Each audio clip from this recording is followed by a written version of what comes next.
right, we're back in the Morning Brew with Friends. I think Steve and I feel left out because we don't have books. Everybody here at the table brought their books.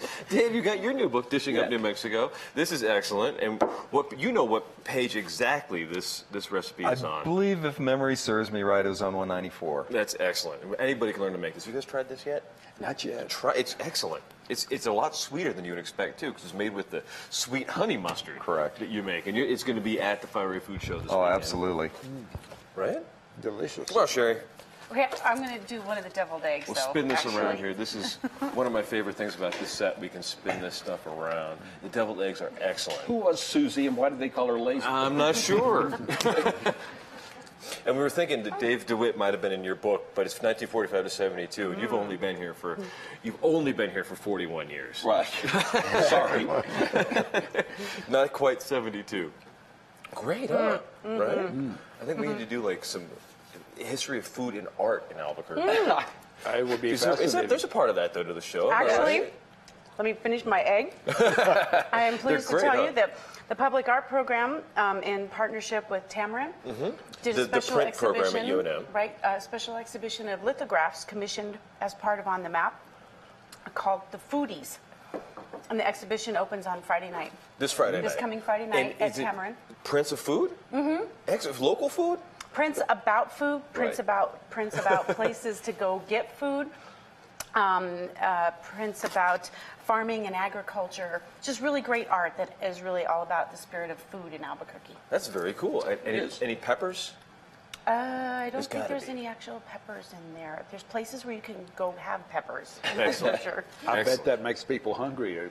Can they get anything to eat there? Well, the Frontier is right next door. That's right. Right. So that's, you know. The Tamarind is it's one of the most well-known, or probably the most well-known, print publication studios and teaching studios in the nation. Oh, Maybe yes. even the world. Oh, yes. It's huge. And the work there they do is just stunning. They turn out master printmakers every semester. It's really quite an amazing place. If you think using a mill to grind this stuff is hard, learn to actually print something. It's nuts. It's nuts. And then you brought your book here too, Visualizing And Albuquerque. this is the exhibition catalog from the museum exhibit, Visualizing Albuquerque, which covers a lot of the same period as your book does. And I'm really excited to learn about your book and read it and see how the two kind of, share Right. this history of Albuquerque together. Right. In your book, do you mention specific artists? Hate to put you on the spot. I don't think I did. Not specific artists. There were some specific buildings that I mentioned, and photographs of buildings, because the whole nature of architecture, for example, changed. The street layout changed a whole lot during that period. I think the whole way people looked at things changed.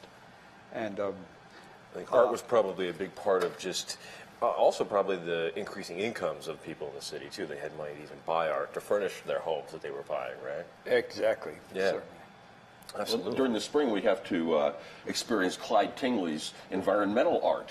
Over at Tingley Beach. Well, I'm talking about the Siberian elm seeds that cover. Oh, yeah. Oh, yeah. Clyde was the one who had everybody planting and giving. Right. The city was giving away free elm trees. That's right. And that's why we have this plethora of elm trees, which are now considered a noxious weed. Right. yes, They leave that's the it. seeds So it's sort of like everywhere. performance art every spring. Almost, We right. all remember Clyde Tingley for that. Right? He thought he was doing good for the city. Right. It was a very charitable act, the way he viewed it. And now it's an invasive species. Right. So you've been to the show now, the Fiery Food Show, for the last, 7 years, 8 years? 7, 8 years. 7, yeah. 8 years? And what's your favorite I part? used to go back in the 90s as not a participant or a vendor, but I love the Fiery Food Show. What'd you do before mustard then? Before you were making your own mustard, that you went to the show? I just went because I like spicy food. Excellent. But I was not involved in the food industry What at was your all. previous business? I was actually, I'm an electrical engineer, so I Oh. worked aerospace. I've done, I worked for Eclipse Aviation for a while, course. 3 years. Yeah. I've worked for the Air Force. I've done flight simulation. That's where I cut my teeth at General Electric. We actually put the training devices for the Special Ops Training Force on Kirtland Air Force Base. That's very cool. Yeah. Eclipse was one of like the great kind of success stories, and they faltered, and now they're back. Yeah. And they're back flying airplanes again, which is great to see. That is good to see. And after that, was that kind of the turning point in your life? You're like, okay, Eclipse failed in what, 2008, 2007? Right. And was that- 2008. and you say, great, this is my opportunity. I'm going to make mustard. Yeah, pretty much. I want to do something different, and Yeah. I like being out amongst people, and I like creating stuff. Yeah. And the Fiery Food Show is a great venue to meet people, to talk to people, to interface with the public, and to show your wares and show what you can do. And I've always enjoyed being involved in it. It's like a big party. It is. Yeah. It's Well, like what's a the big hottest chili you've ever had? And one of I the 1 million haven't- Scoville things that we were talking about earlier? Yeah, it's probably the ghost chili. I haven't Oh. done any. Yeah. And boot jalokia. It's called boot jalokia, thought Right. to have originated in India, but it didn't, because all peppers are New World crops, just like tomatoes and potatoes and all that. And roses. And all these super hot chilies, for some yet unknown reason, we have theories, but they all originated in Trinidad. Huh.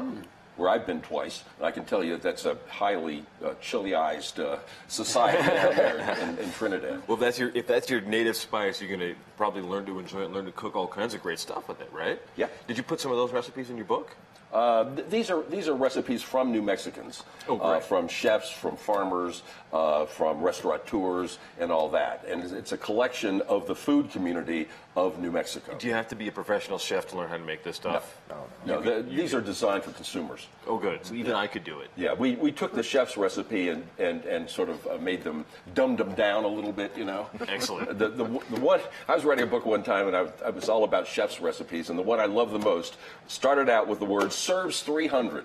you gotta trim that You down. know when it says serves 300, you gotta think that was step a back caterer. for just a second. Right. Do you guys cook chili, that kind of stuff? Oh, yeah. I do that. Yeah, I love spicy food. And that was probably something you didn't have until you got here. That is right. But I left and lived in Louisiana for a while, and the Cajun cooking is also very hot. You know, it's different from the New Mexican, but still hot and spicy, and New that's Mexico why has it's primed me for that. Thank That's you. why it's the Fire Foods and Barbecue show, which is this weekend. We're going to be back in a couple of seconds talking more about books. We got to figure out how to write a book together. We have to. A mustard book. A mustard book, something. There we go. We'll be back in a second on the Morning Brew with Friends.